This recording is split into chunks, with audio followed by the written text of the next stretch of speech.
We are at Southern Conference Football Media Day. I'm Dave Friedman. That's Will Healy. He's the new coach of ETSU.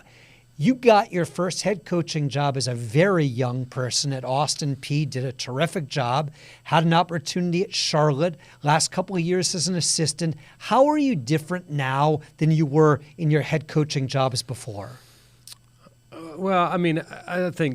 I don't think I ever lost confidence in my ability to get the job done. I think that there are paths that you take and you feel like it may be the right decision at the time, and then you learn later on that maybe it wasn't the best decision. So I think that I've learned so much. I would say a lot of it is building a roster. Your say as a head coach, ultimately it's up to you. You're not just going to go fire a receivers coach because he hasn't brought in the right talent. It's your job as the head coach to make sure that you bring in the right character and the right talent from a roster perspective. I think the other thing about it is your most important job, in my opinion, is who you hire as a staff and making sure that you're involved in the day-to-day operations where you know when things are working and they're not working, and you have the ability to be able to fix any football problems that may arise. I think that I've taken jobs before in the past where I probably removed myself too much from a football perspective and tried to be too much of a CEO. And one of the things I'm looking forward to on July the 29th is being a football coach again. There's plenty of things from a growth perspective, our day-to-day operations with, getting involved in the community and being a face for the program that I've needed to do on the first 6-7 months on the job. But I want to make sure that this time around, from a football perspective, that I'm in the know, that I'm in the day-to-day weeds of what's going on, that I can provide value and help from a schematic perspective on both sides of the ball and special teams and, all those things. I mean, I could go through – we could have an hour-and-a-half podcast about how many things I've screwed up to get here, but I'm a lot more prepared to do it this time around than I was at 30 years old. Why was ETSU the right spot? I think my number one thing over the last, 2 years of moving around has been what's best for my family. It's a lot easier to make hard decisions and to have hard conversations when you put a picture of your wife and 2 kids in front of you. It's more personal. And with as much moving as they've had to do, that was a major key for me. I think Johnson City is an unbelievable place to live. I saw alignment from an AD and a president that, I think their relationship is unique to college athletics. They're on the same team. They're on the same page. They're supportive. They want to be great. I think I see a fan base that it truly matters to play football at ETSU, which is unique. You and I talked about that's unique to college football in a lot of areas, especially at the Group of 5 or FCS level. It was an area that I was really familiar with from a recruiting perspective. It's a conference that I'm very familiar with having, been at Chattanooga for 7 years. And, I thought it was a job where they hadn't yet reached what true aspirations and goals you could have. So, I think you can sustain success at East Tennessee State, and that's I'm more convinced of that than I even was when I took the job. You're taking over for Trey Lamb. Pretty young, very energetic, former quarterback. There are some similarities. What are the differences between you and him? I think Trey's a really, really good coach, and I've known him for a long time. Have a ton of respect for him as a person and as a coach. And I don't, we've never worked together. I'm sure there's plenty of similarities, and I'm sure there's plenty of differences that he would love to make sure that he pointed out, because obviously we've taken different roads to get to the spot where we are. I just see, a brilliant football mind, a guy who understands what a program should look like, because, he grew up around his dad and his uncle, and he's also made his own unique name and done it his way that he believes in. He's got a confidence about what he does. He's got a swag about what he does, and I know he'll be successful wherever he does it. So I'm not a real big, how do I compare myself to somebody else, but I am quick to point out when you respect how somebody does things and what they are as a person and as a coach, and I've got a ton of respect for Trey. So, I think every time you take over a program, you just have to be true to yourself. And this is what I believe from a relationship perspective. This is how I believe our families should be involved. This is how I believe you should practice, prepare, what it should look like from the weight room, perspective. And so I've just, I've made the mistake so many times of trying to be somebody different other than myself. And for me, I'm the one who has to answer the questions, and I need to be true to who I am, what I've learned, and what I believe is the best thing for our football program. So you've watched the tape from ETSU's season a year ago, 7-5, and you've brought in plenty of new players, offensively, defensively. What will it look like when the season begins against Murray State?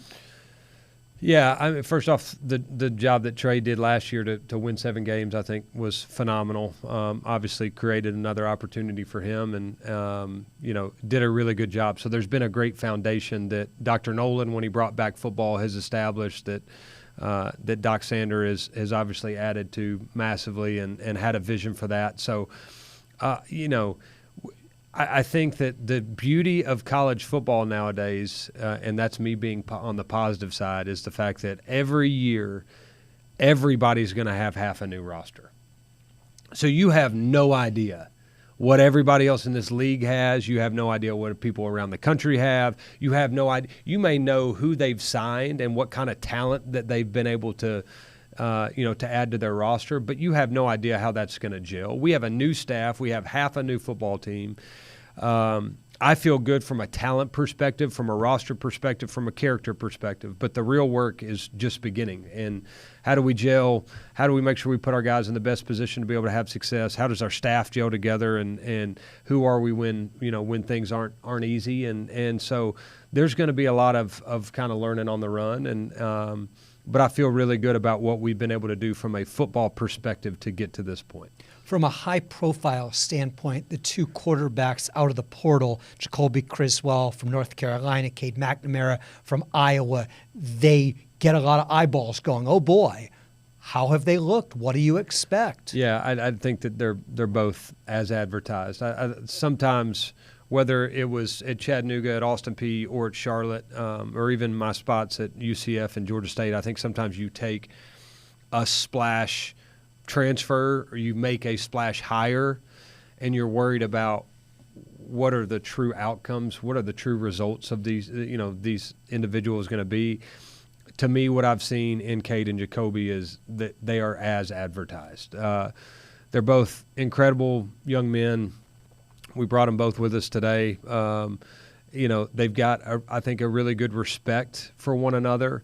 I don't think that either one of them expected to be competing with the other one at East Tennessee State, but they've handled it really well. They're highly competitive, high IQ, but also just really good faces of your program. And, I feel very, very good about our quarterback room and obviously being able to add those guys of that caliber, but also be that sold on what type of results you think they'll have is a lot of fun to go into the season as a head coach. You've got a bunch of preseason all-conference players. Are there one or two that you look to and go, that's a dude? Yeah, you and I talked about it. I think Ty Anderson is a heck of a football player. I think Caven Call that's here with us today is an unbelievable football player.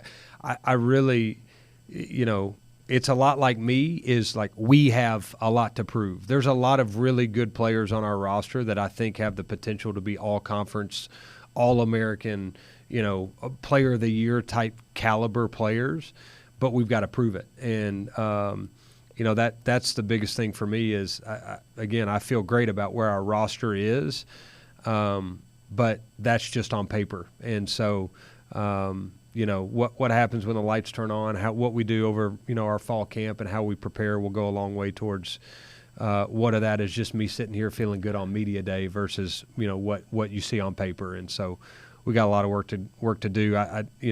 Some really good players. I know I started with those two, but I feel I could go through about a list of 15 or 20 that I felt the same way about. What's the expectation? What will this year, what would be a good year? One of the things you asked me, your original question was, what have I learned? I used to kind of think it was just coach's cliche to say, like, we're going to take it a week at a time. We're going to do. I have 100%, like every fan across college football, looked at the roster, looked at the schedule and said, okay, I think we could win this one. I think we could win this one. This will be tough, whatever it may be. And I really have, after getting fired, I really have come to peace with the fact of, like, none of that happens or matters unless you're present where you are. And that really is my goal right now. My goal leading up to June the 2nd was, how do we put the best roster together with the best staff around it? My goal from June 2nd to July 29th is, how do we make sure that we're getting bigger, stronger, faster, but also these guys are going through tough, hard things together where we create that bond as a group, and those guys get to know each other fast because we're speed dating right now. And then my goal from July 29th until we play our first game is, how tough and together can our football team be? How much can we get to know one another and truly develop relationships that are bigger than just a transactional experience, and schematically figure out what our football team does well so that we can be at our best when we play Murray State. That I mean that. Like, I've fallen short on the other side. What's my expectations? I got no idea. I've never seen this team play. I've never coached with this staff before. Do I think we can be good? Yeah, I do. But none of that. We're like every other team in the country right now that says, I want to win a conference championship, national championship, whatever it may be. Everybody's got the same goal. What are we going to do between now and then that's different? And how do we make sure that we're playing at our best in November? How much better can this football team get between now and the end of the year? What are one or two areas of emphasis? If we do this well, we'll have a successful year. Yeah, obviously taking care of the football and the turnover battle, I think, is extremely important. I'm an explosive play guy. I think that is what's the explosive play battle? How many plays over 20 yards do you create? And it's hard to drive the length of the field on people nowadays. So how can we eliminate them on defense, and how can we create them on offense? But again, I've seen it where at the end of the day, when we get to November, December, hopefully January, right, you're evaluating yourself as a head coach as to how much better did your team play in November than it did in October, and in October than it did in September. That to me is a true definition of a coach. Do the guys still want to practice? Do they still want to play? Do they still want to be around each other? Do they feel like they're getting better? And then creating an environment around them where they don't want to leave. We make it hard on them to leave. I don't think that's from a staff and player perspective. That's my goal is the retention piece. ETSU minus 13 turnover differential last year. Even that out, could have high hopes for the year. Coach Will Healy, thanks so much. Appreciate you having me. Go Absolutely. Bucks.